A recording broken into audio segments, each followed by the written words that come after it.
بسم الله الرحمن الرحيم. حبايبي واخواتي كل ستات البيوت الشقيانين والتعبانين المنسيين واللي الناس مفتكراهم. ليكم الفيديو ده كله ان شاء الله باذن الله كيف تكوني عقلية مدبرة مفكرة واقتصادية ليكي ولأولادك ولحياتك عشان تعدي من البوتقة اللي احنا فيها دي.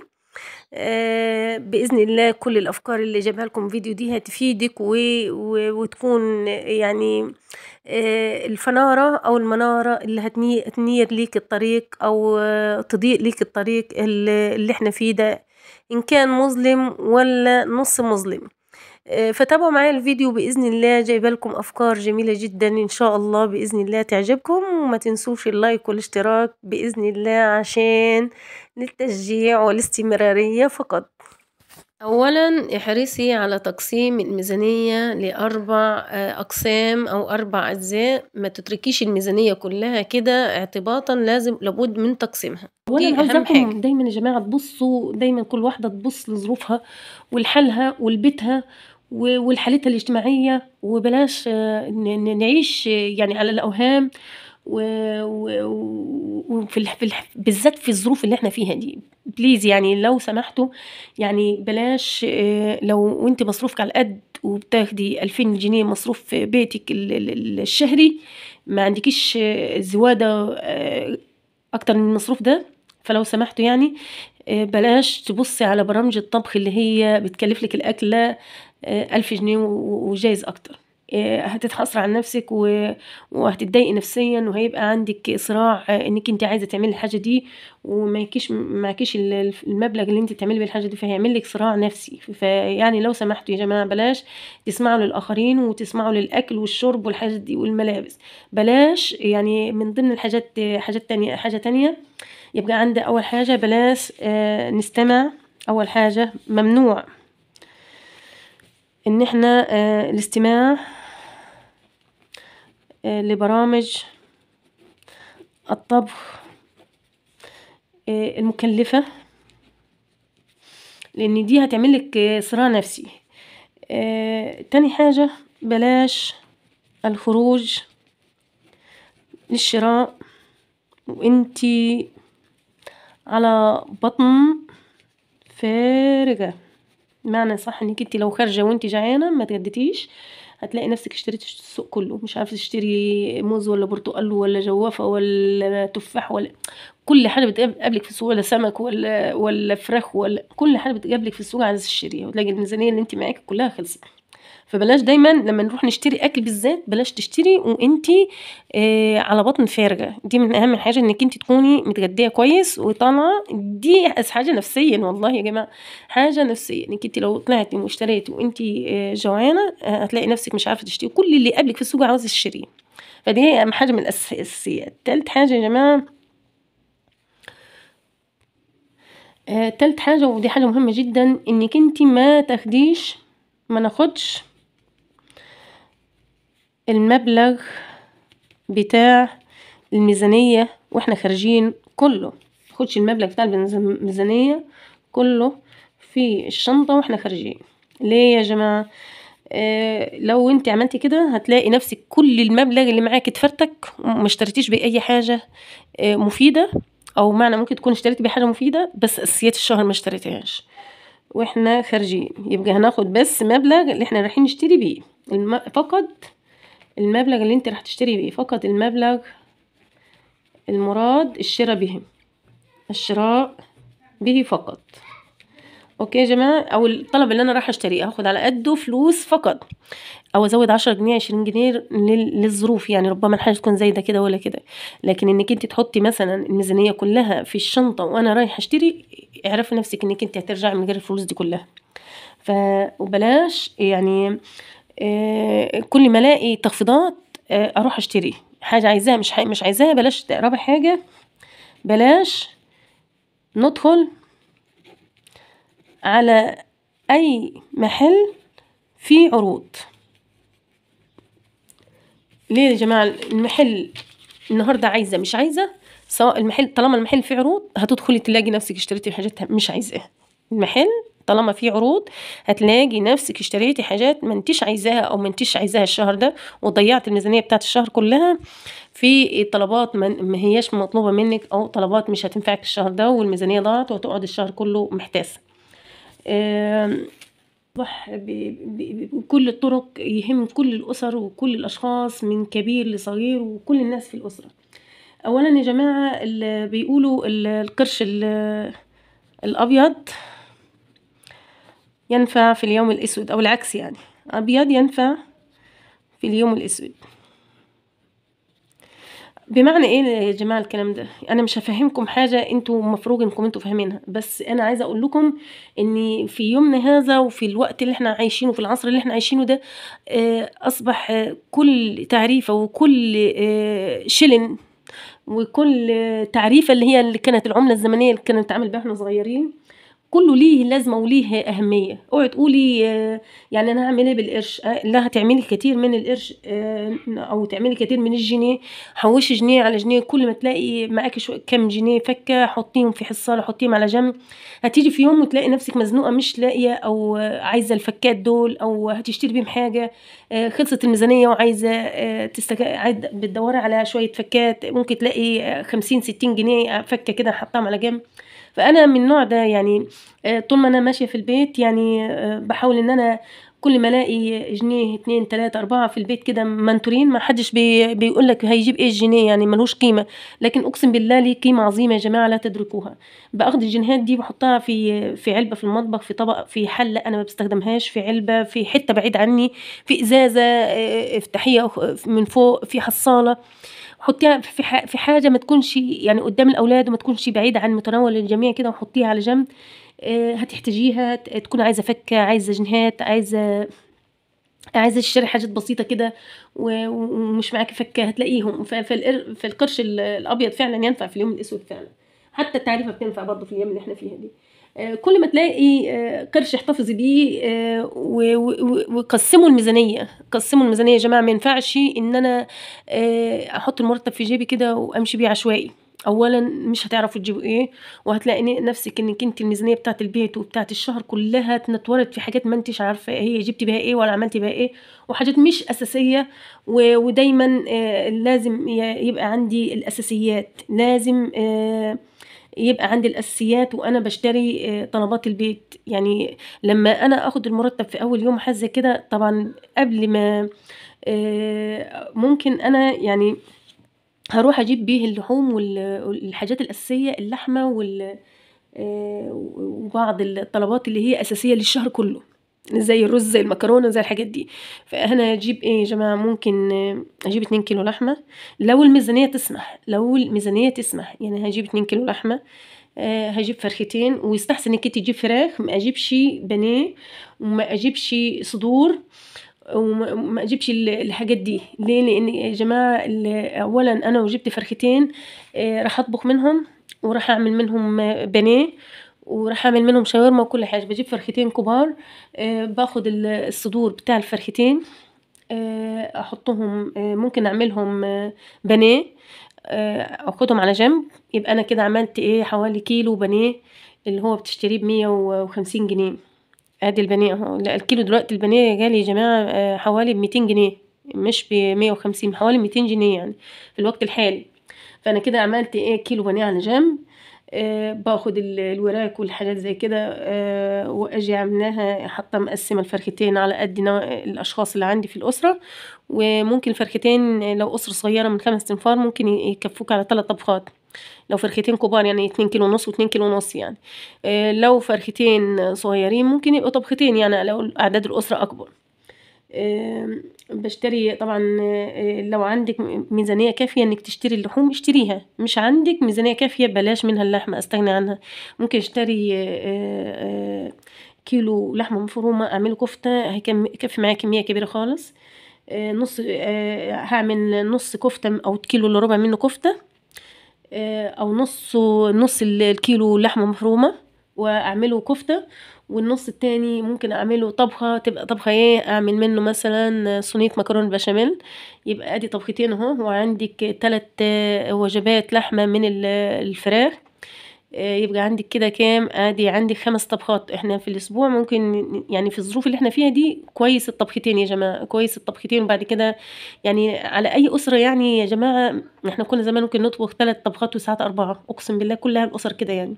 لكن في ظروفنا الحاليه الطبختين زادوا، وممكن طبخه يعني على حسب ظروفك مش تسمح، ومالها الطبخه الواحده. ممكن في يوم اكل محشي، يوم نعمل عدس، يوم نعمل بانيه، يوم هعمل فول وطعمية ولا حاجة زي كده ومسقعة. مال الحاجات دي صحية وجميلة ولذيذة جدا يعني. يوم كشري أمشي الحال، هتلاقي الأسبوع عدى منك وبسهولة جدا ومن غير وأكلات كلها كمان صحية ومفيدة. اللي كل ما تلاقي قرش احتفظ بيه. وأهم حاجة إن احنا نقطة مهمة، نقسم الميزانية على 4 أجزاء. نقسم الميزانية على 4 ال4 أجزاء دول يبقوا 50% من الأجزاء دول يا جماعة للأساسيات. 50% للأساسيات. الأساسيات دي يا جماعة كساء وملبس وغدا ودواء وأكل ودواء، وكل دي الحاجات دي هي تبع 50%. أما 50% التانية هخلي منها 20% للطوارئ وللدروس بتاعت الأولاد، والالتزامات الخارجية. والالتزامات الخارجية، التزامات خارجية. أما 10% الفاضلة دي هخليها فواتير وأنابيب بوتاجاز والتزامات أخرى. ممكن حد يجي ضيف يجي من بره حاجة زي كده. فهنا يبقى قسمنا 50% الأولانية للأساسيات، 20% أو 20% أو 30% التانية طوارئ ودروس والتزامات خارجية. الباقي فواتير وأنابيب والتزامات تانية. أما 10 دي 10 التانية، في الباقي 10 أو 50 احنا خليها 20 لطوارئ والدروس و10 التزامات. 20% التانية ممكن 20% التانية أعمل منها جزء ادخاري. لا، في ظل الظروف اللي احنا عايشينها لازم يبقى عندك جزء من الدخرية يا جماعة، للزمن وللظروف وللطوارئ وحاجة زي كده. فهنا أخلي منه 10% ادخار، 10% أو 15%، خليها 15% ادخار. والجزء اللي انا هدخره ده احرصي تماما ان هو تدخرين. معنى تدخرين ان انا يعني ما احاولش ان انا اصرفه في البيت برضو، لان انا طلبات البيت كده جايباها. وال5% التانية هتبقى مصروف أولاد أو مصروف إيد ليا وتكاتك وعربيات ومواصلات وحاجة زي كده. 5% مصروف للبيت أو للأولاد. يبقى كده قسمنا كل الميزانية بتاعتنا: 50%، 30%، 20%، وعندنا 10% اللي هو لا سوري 30 20 50 20 10.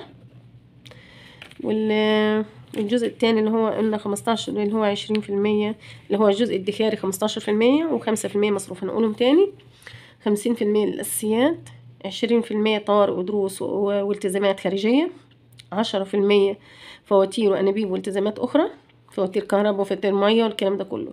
20% أو جزء منه 15% للادخار، والادخار يبقى سنوي عشان ظروف عملية، ظروف دراسة للأولاد، كليات، حاجة زي كده. فبتبقى عايزة مبالغ كبيرة طبعا، مش هتقدري تلميها إلا إذا كنت عاملة ادخار أو عاملة جمعية وحاجة زي كده. 5% مصروف للأولاد أو مواصلات وحاجة زي كده. أولا يا جماعة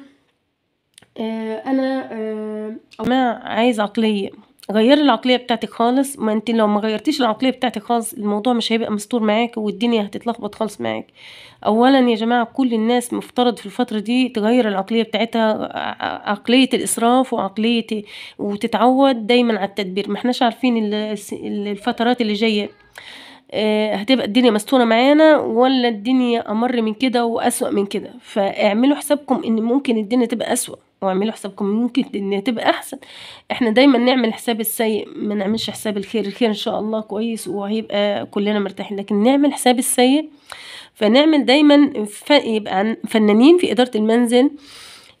أولا في رقم 5 يا جماعة، بلاش تدخلي على أي جروبات للملابس والأجهزة والمفروشات وتشتري من على النت.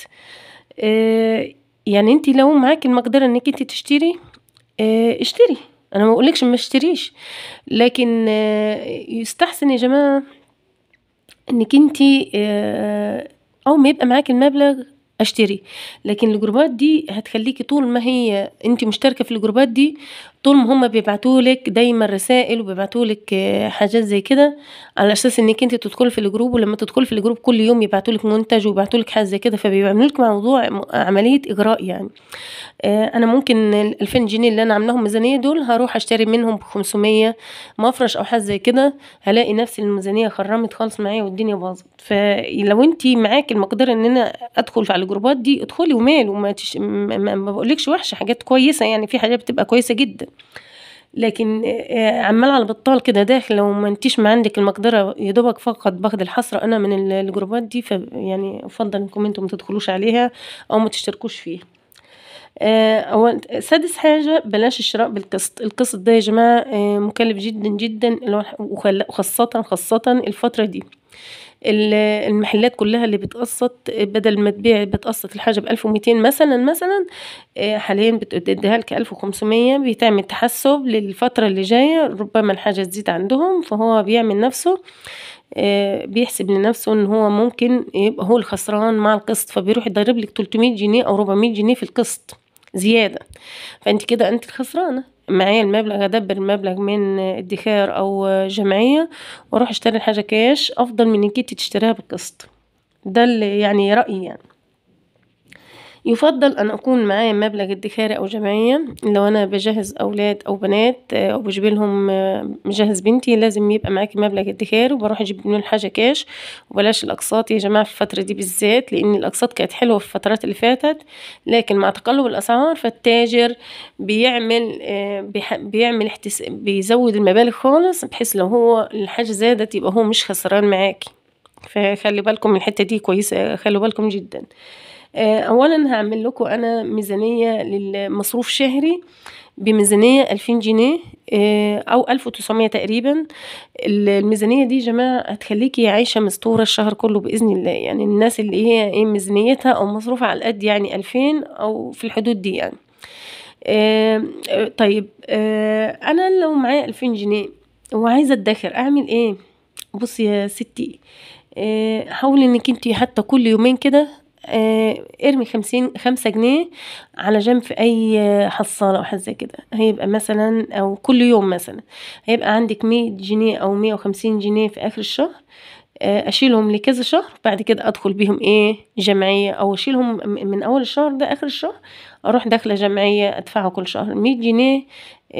طلع حوالي 100 طلع حوالي 100 في 10 طلع حوالي ب1000 جنيه. يعني مش حاجة، مش بطالة، مبلغ مش صغير. بس انت لما تبص على 5 جنيه تلاقيها حاجة ايه تافهة، ملهاش اي قيمة. لا، كل حاجة لها قيمة، وال1000 جنيه هتجيب لك اي حاجة ان شاء الله تنفعك في البيت وتنفعك للاولاد يعني.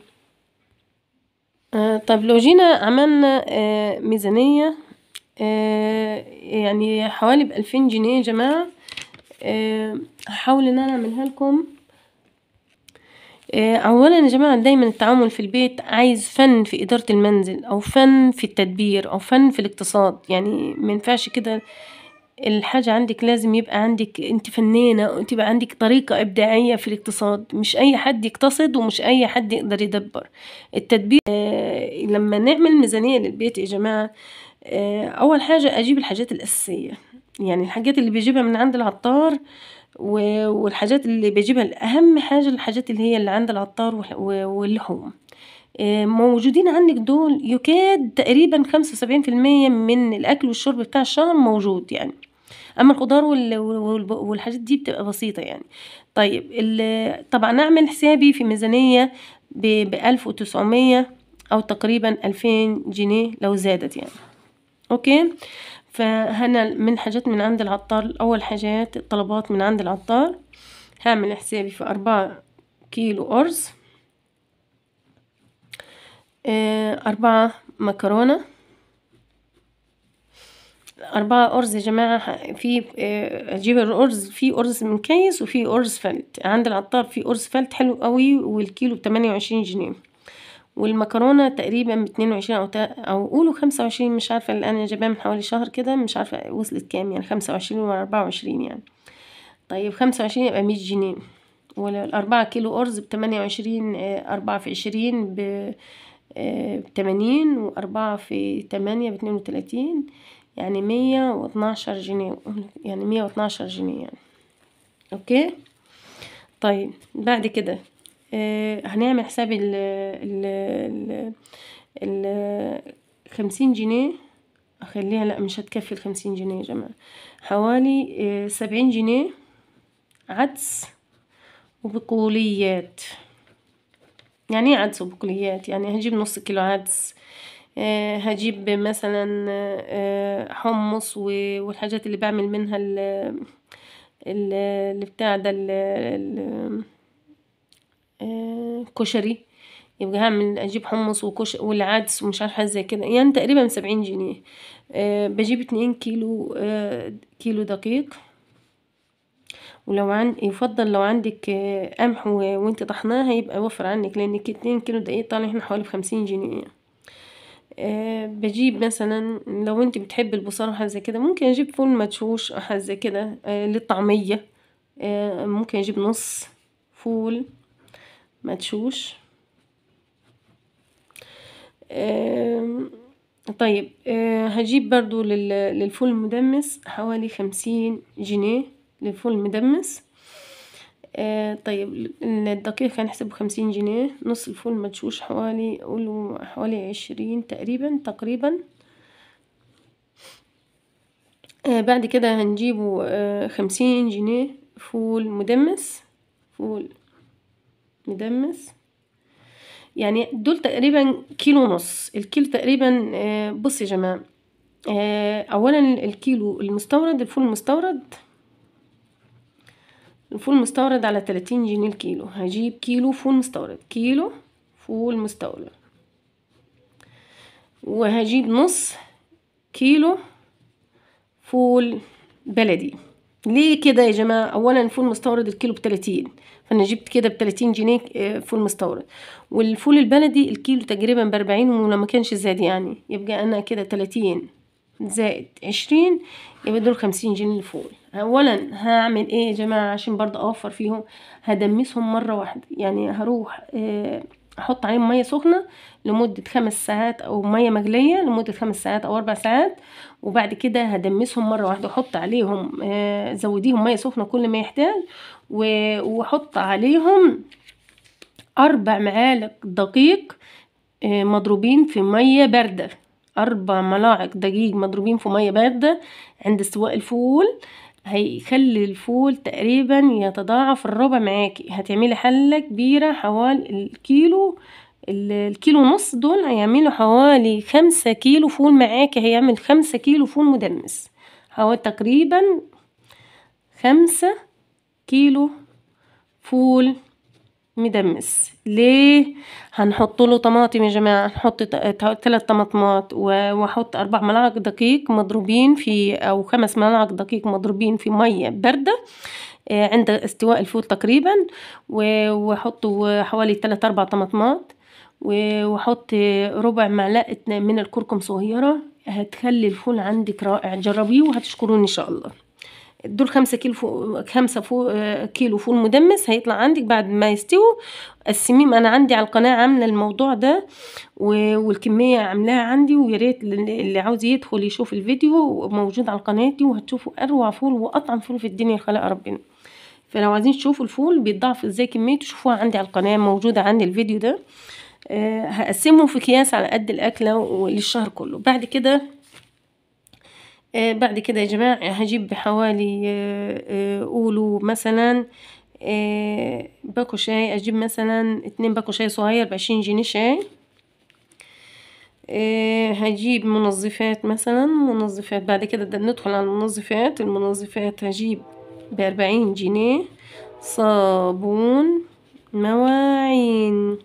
وفي صابون سائل يا جماعة، او صابون معين، او البريل بتاع المواعين. في ناس بتبيعه نظيف جدا، في مصانع بتبيعه نظيف جدا، ممكن الكيلو ب20 جنيه نظيف. يستحسن انك تجيبيه من بره. مش الكيلو، هو الجيركن 2 لتر ب20 جنيه. ال20 جنيه هتشتري بيها جيركن 2 لتر. 2 لتر. فشوفي كده هيبقى موفر عندك، يعني هيبقى عندك 4 لتر. 4 لتر بريل، 4 لتر بريل ب40 جنيه. ب40 جنيه. بريل نظيف جدا بالليمون، بس دوري على حد يكون نظيف عندك. طيب هجيب ب20 جنيه كلور. هجيب ب20 جنيه كلور. هجيب ب10 جنيه سلك مواعين.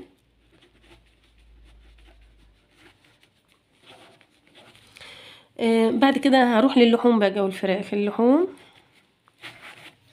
والفراخ هعمل ايه يا جماعة؟ هجيب ب300 جنيه فراخ، اللي هو او فرختين يا جماعة، يجوم تقريبا 350 او 300 جنيه. 350 جنيه فراخ، فرختين.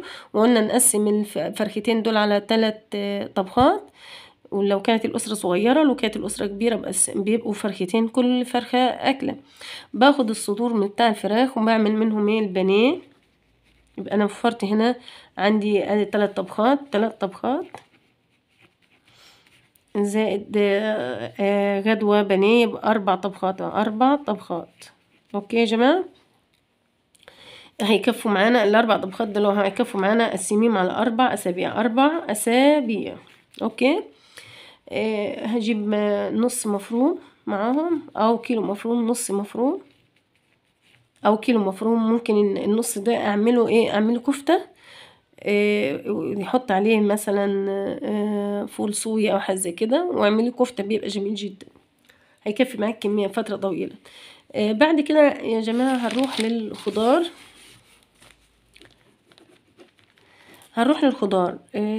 بصوا يا جماعه، اولا البصل. انتوا بتقولوا البصل 25 جنيه و30 جنيه. لا والله، البصل نزل خالص.